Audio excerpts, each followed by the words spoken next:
हाँ जी दोस्तों, ਤੁਹਾਡਾ ਸਵਾਗਤ ਹੈ YouTube ਚੈਨਲ ਤੇ। ਚੈਨਲ ਨੂੰ ਸਬਸਕ੍ਰਾਈਬ ਜ਼ਰੂਰ ਕਰ ਲਿਓ, ਵੀਡੀਓ ਲਾਈਕ ਕਰਦੇ ਕਰੋ, ਸ਼ੇਅਰ ਕਰਦੇ ਕਰੋ। ਅੱਜ ਜਿਹੜੀ ਲਿਸਨਿੰਗ ਹੈ ਇਹਦੇ ਵਿੱਚ 1 to 10 ਤੱਕ ਜਿਹੜੇ ਕੁਐਸਚਨ ਸਭ ਬਲੈਂਕਸ ਆ ਤੇ ਇਹਨਾਂ ਦੇ ਆਨਸਰ ਓਨਲੀ 1 ਵਰਡ ਨੰਬਰ ਦੇਣੇ ਆ। ਨੈਕਸਟ ਪਾਰਟ 2 ਜਿਹੜਾ ਹੈ ਇਹਦੇ ਵਿੱਚ 11 ਤੋਂ ਲੈ ਕੇ 13 ਤੱਕ MCQ ਆ ਤੇ ਨੈਕਸਟ 14 ਤੋਂ ਲੈ ਕੇ 17 ਤੱਕ ਮੈਪ ਦਿੱਤਾ ਹੋਇਆ। ਨੈਕਸਟ 18 ਤੋਂ ਲੈ ਕੇ 20 ਤੱਕ ਬਲੈਂਕਸ ਆ ਤੇ ਇਹਨਾਂ ਦੇ ਆਨਸਰ ਓਨਲੀ ਵਰਡ ਦੇਣੇ। ਨੈਕਸਟ 21 ਤੋਂ ਲੈ ਕੇ 24 ਤੱਕ ਬਲੈਂਕਸ ਇਹਨਾਂ ਦੇ ਆਨਸਰ ਓਨਲੀ 3 ਵਰਡ ਨੰਬਰ ਦੇਣੇ। ਨੈਕਸਟ 25 ਤੋਂ ਲੈ ਕੇ 30 ਤੱਕ ਬਲੈਂਕਸ ਆ ਤੇ ਇਹਨਾਂ ਦੇ ਆਨਸਰ ਓਨਲੀ 2 ਵਰਡ ਦੇਣੇ ਆ। ਤੇ ਨੈਕਸਟ ਪਾਰਟ 4 ਜਿਹੜਾ ਇਹਦੇ ਵਿੱਚ 31 ਤੋਂ ਲੈ ਕੇ 34 ਤੱਕ MCQ ਆ। 35 ਤੋਂ ਲੈ ਕੇ 40 ਤੱਕ ਬਲੈਂਕਸ ਆ, ਇਹਨਾਂ ਦੇ ਆਨਸਰ ਓਨਲੀ 2 ਵਰਡ ਦੇਣੇ। ਤੇ ਚੈਨਲ ਨੂੰ ਸਬਸਕ੍ਰਾਈਬ ਵੀ ਕਰ ਲਿਓ, ਵੀਡੀਓ ਲਾਈਕ ਕਰਦੇ ਕਰੋ, ਸ਼ੇਅਰ ਕਰਦੇ ਕਰੋ। ਸਾਰੇ ਕੁਝ ਚੰਗੀ ਤਰ੍ਹਾਂ ਰੀਡ ਕਰ ਤੇ ਲਿਸਨਿੰਗ ਸਟਾਰਟ ਕਰਦੇ ਹਾਂ। Part 1.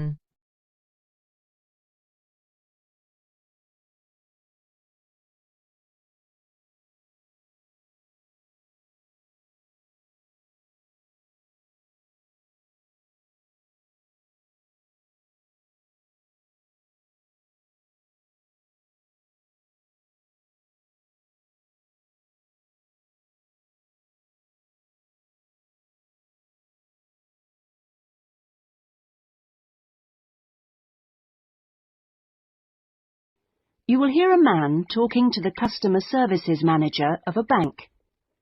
First, you have some time to look at questions 1 to 5.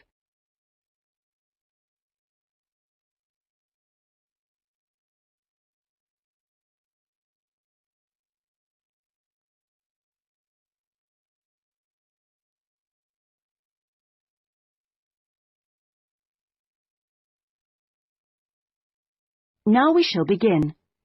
You should answer the questions as you listen, because you will not hear the recording a second time.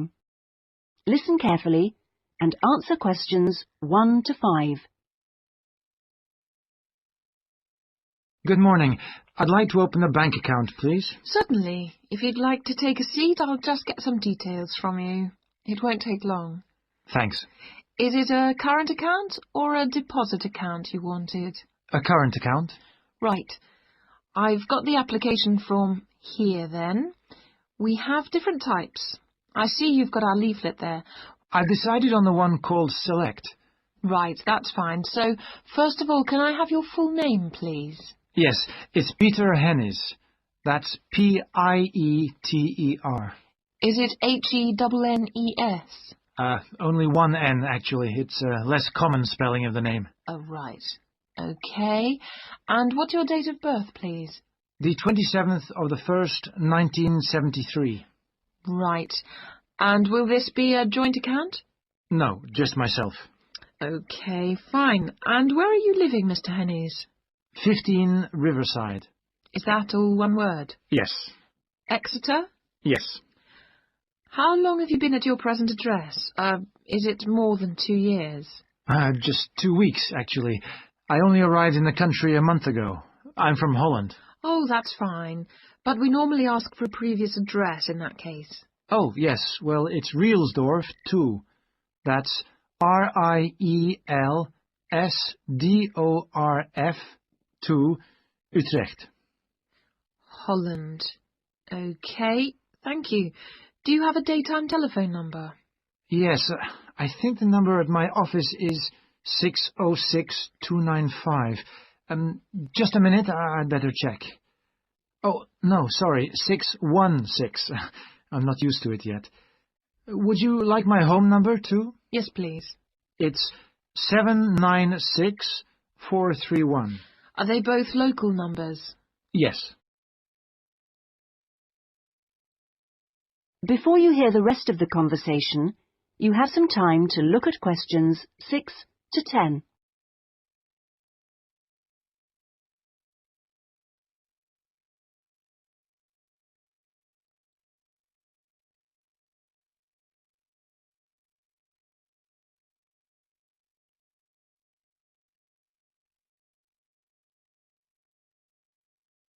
Now listen and answer questions 6 to 10. Right, and Your occupation. Well, I'm in Britain as a project manager, but that's not my main job. I'm an engineer by profession. I see. I think I'll put that then. It's shorter. Now, we usually ask for a piece of information which we can use to check your identity for security reasons. You know, if you phone us. Like, my wife's first name? Mother's might be better. It's less likely to be known. Okay, hers is Siti. City? Yes, S-I-T-I. It's Indonesian. Fine. And how much would you like to open your account with? We usually ask for a minimum sum of £50. That's about €75. Well, I'm going to transfer 2,000 euros from my Dutch account, just till I get paid.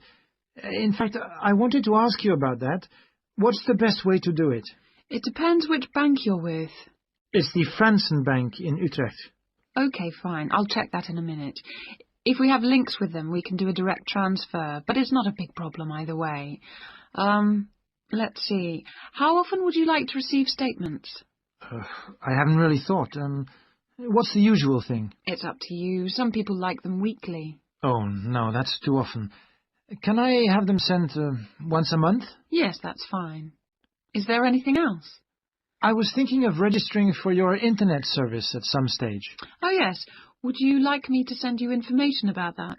Please, yes. And would you like to receive information about the bank's other services? Insurance, loans, anything like that? I don't think so, thanks. That's okay then. And one last thing. If you agree... That is the end of part 1. You now have half a minute to check your answers. Part 2 ਜਿਹੜਾ start ਹੋ ਚੁੱਕਾ ਇਹਦੇ ਵਿੱਚ 11 ਤੋਂ ਲੈ ਕੇ 13 ਤੱਕ ਦੇ questions ਆ MCQ ਆ ਤੇ ਸਾਰੇ ਕੁਐਸਚਨ ਤੇ ਰੀਕੈਪ ਤੇ ਪਾਰਟ 2 ਜਿਹੜਾ ਸਟਾਰਟ ਕਰਦੇ ਆ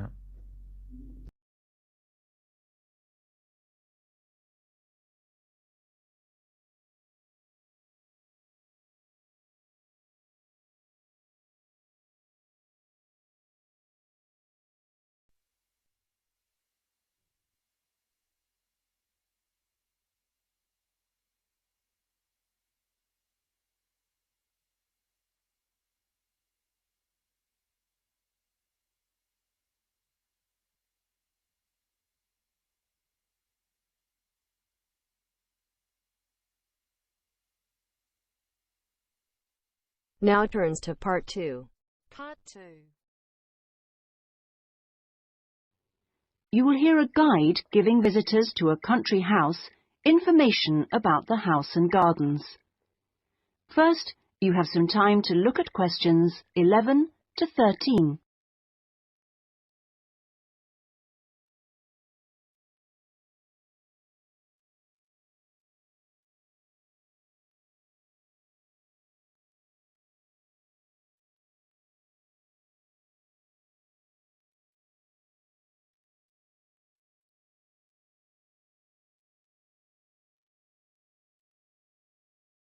Now listen carefully and answer questions 11 to 13.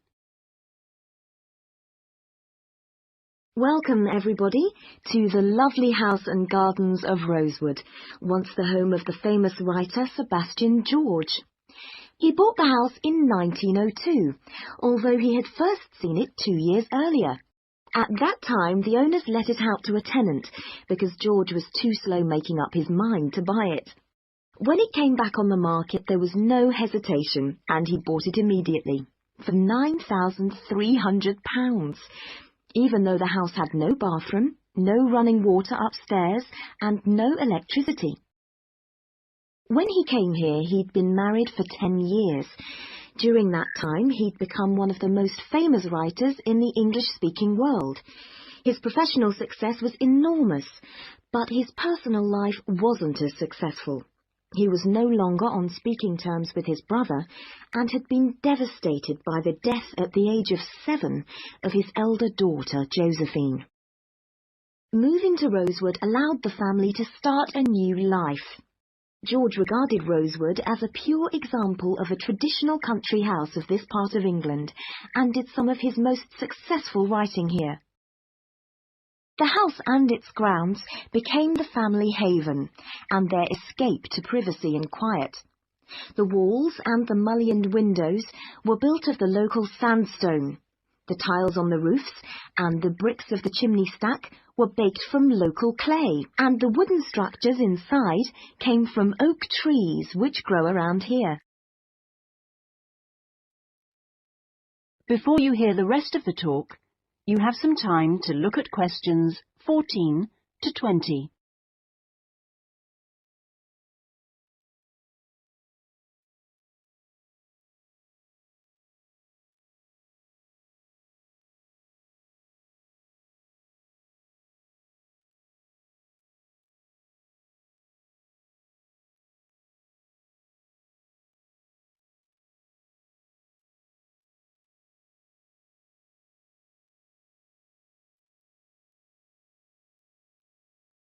Now listen and answer questions 14 to 20. Now, please look at the map I've given you of the house and gardens. We're here at the information centre. Follow the path marked with the arrow, and the first area you come to is the orchard on your left. As you go further down the path, there's the kitchen garden on the right, and as you go round the first sharp corner, you will find to your left an area where different types of pear tree have been planted, as well as some lovely flowers, and this is known as Pear Alley, designed by George himself. Next to this is the greenhouse, where some exotic plants and fruits are grown. Follow the path round the second corner, and on your right you will see the entrance to the mulberry garden, with its 500-year-old tree. Past the mulberry garden, follow the path until you reach the front of the house. I suggest you spend a good hour wandering around this lovely building. A guide takes visitor groups round every 2 hours. If you would like to purchase any of George's books or other souvenirs, then leave the house by the side entrance, where you will find our shop, which is situated between the house and the garage, which contains the magnificent old Rolls-Royce car, which used to belong to George. I expect by this time you may also be in need of a rest and some refreshment. Most visitors are, so why don't you visit the tea room on the far side of the garage? If you have time, there is a lovely walk down towards the River Dudwell. For me, this is the best part of the estate. This isn't on the map, but it is all clearly signposted. You cross the field, which spreads along the banks of the river. In spring, this area is well worth a visit. Spend a minute or two watching the water pass by underneath as you cross the footbridge, and then continue along the river walk through the woodland. On a hot summer's day, the trees along this path provide welcome shade. Eventually, you come to the watermill, which used to provide the electricity for the house. Only about 4 hours every evening in George's time. And finally, for those of you who would like to see stunning views of the surrounding countryside and who are a little bit more energetic, when you return from the mill, take the first turning on your left and climb up to the viewpoint. You won't regret it. Enjoy your visit. That is the end of part 2. You now have half a minute to check your answers.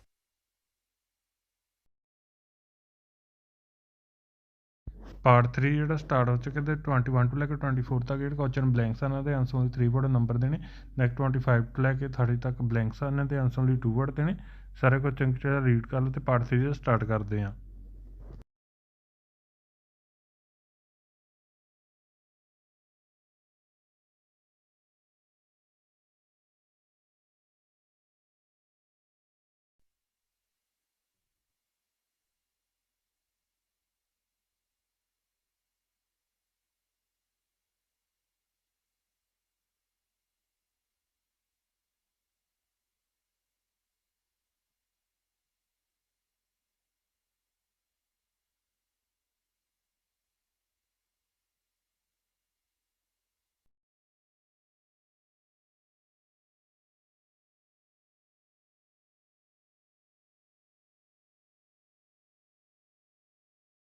Now turns to part 3. Part 3. You will hear two students, Jack and Lucy, discussing a marketing assignment they are working on together. First, you have some time to look at questions 21 to 24.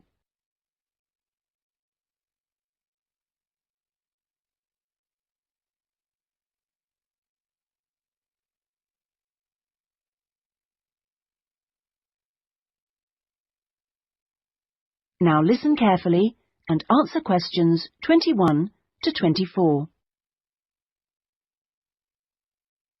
Lucy, we really need to get working on this marketing assignment. We've only got 5 weeks left to the end of term to design it, carry it out, and then write up the results. Sure. Well, let's get started right now. Let's go over the instructions. What exactly do we have to do? Well, it says here we have to look at one area of the entertainment industry. There's a list of the different types. What are they? Music, cinema, theatre, sport, and eating out. Is that all? Looks like it. So we choose one branch of the industry and then we look at how two different groups of people use it. Is that right? Yes. And do we have to use any particular method to get our data? Can we mail out a questionnaire or do face-to-face interviews or maybe even observations? Well, actually, it looks like we don't have a choice. We have to do telephone interviews. OK, so at least we don't have to waste time deciding between the different methods. Yeah, that's right. Oh, and the other requirement is the number of interviewees. Not too many, I hope. 10? 20? Well, we have to do 2 groups, remember, and it looks like we have to interview 15 for each group. That's 30 altogether then. It's going to take ages. Yes, but remember we're working on this together, so we'll only have to do 15 each. OK, so those are all the requirements? Yes, looks like it. So, first, which area are we going to choose? My preference would be cinema, since that's where I spend most of my money. I don't think that's such a good idea. I don't think there are huge differences in the market there. I mean, you get young and old, male and female, rich and poor, all going to the same movies. Yeah, maybe you're right. Let's make it music then. Right. So, what 2 groups will we compare and contrast? Male and female? No. Most of my female friends like the same music as me. Different age groups will be much more likely to show up differences, I think. Before you hear the rest of the discussion, you have some time to look at questions 25 to 30.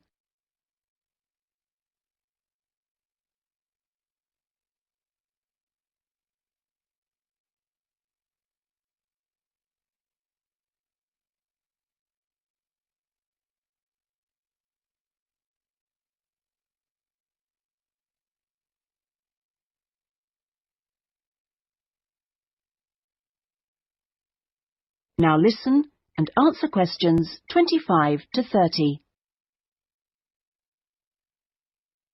Yeah, I suppose you're right again. I'll take some notes, shall I? So, age groups. Well, what do you think? Maybe 25 or under for one group and 45 or over for the other group? That should show up differences. Right. OK, next. How about the kind of music they like? Let's give them some choices and then we can just tick boxes. OK, let's have pop, jazz, folk, easy listening. What else? Well, we should include classical. Some people like it, you know. OK, and then we should have how they listen to music. The medium. Right, let's include radio, CD, and then I guess there's TV. What about concerts?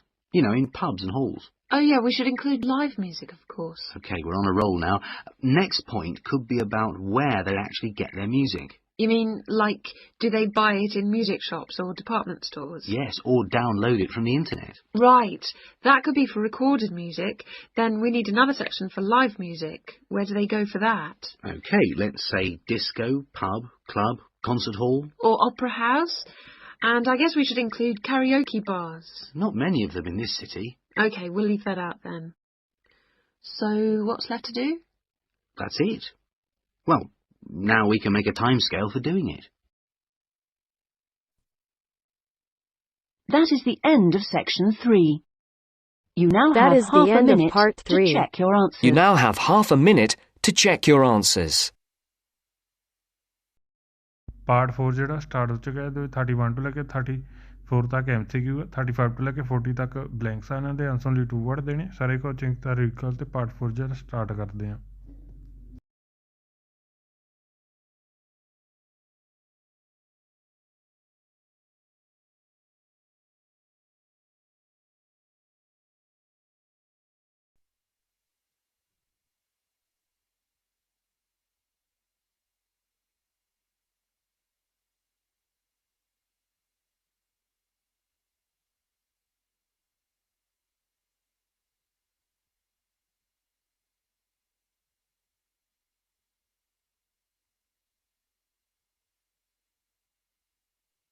Now turns to part 4. Now turn to section 4.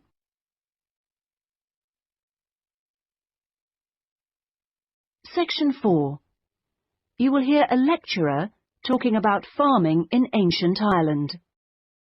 First, you have some time to look at questions 31 to 40.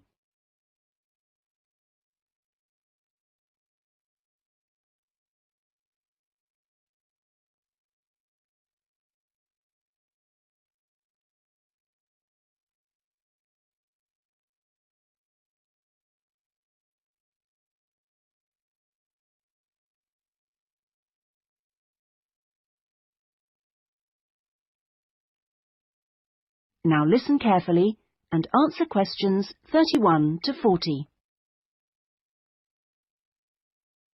Good morning, everyone. Last week we were looking at the hunter-gatherers in Ireland, across the Irish Sea from England.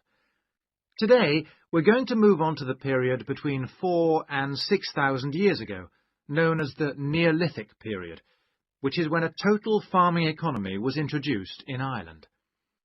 Now, there are several hypotheses about the origins of the first Neolithic settlers in Ireland, but most of these contain problems. For instance, there are considerable archaeological difficulties about the theory that they came from England. The evidence doesn't really add up. But there are even greater practical problems about the theory that they came directly from continental Europe.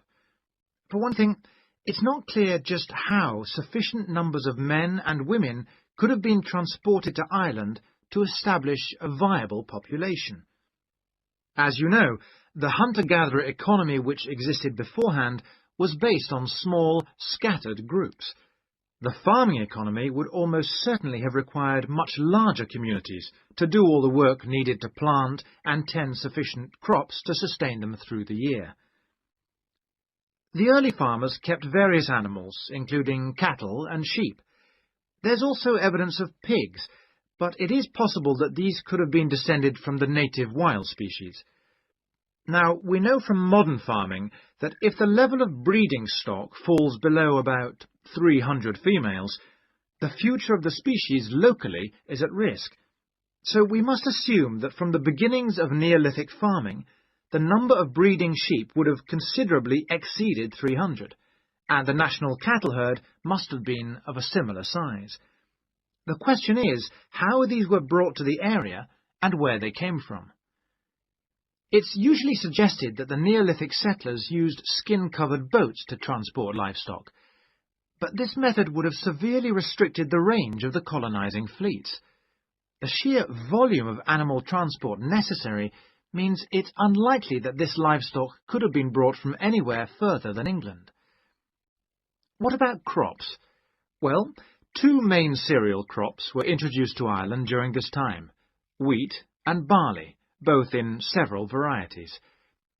The main evidence for their presence consists of impressions on pottery, where a cereal grain accidentally became embedded in the surface of a pot before it was fired. The grain itself was destroyed by the firing, but it left an impression on the pot which could be studied and identified by botanists.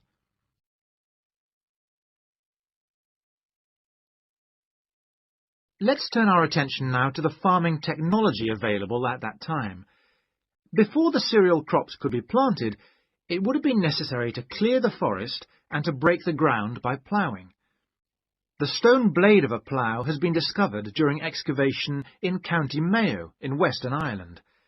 The body of the plough would have been of wood and could have been drawn by people, but it's also likely that cattle were used.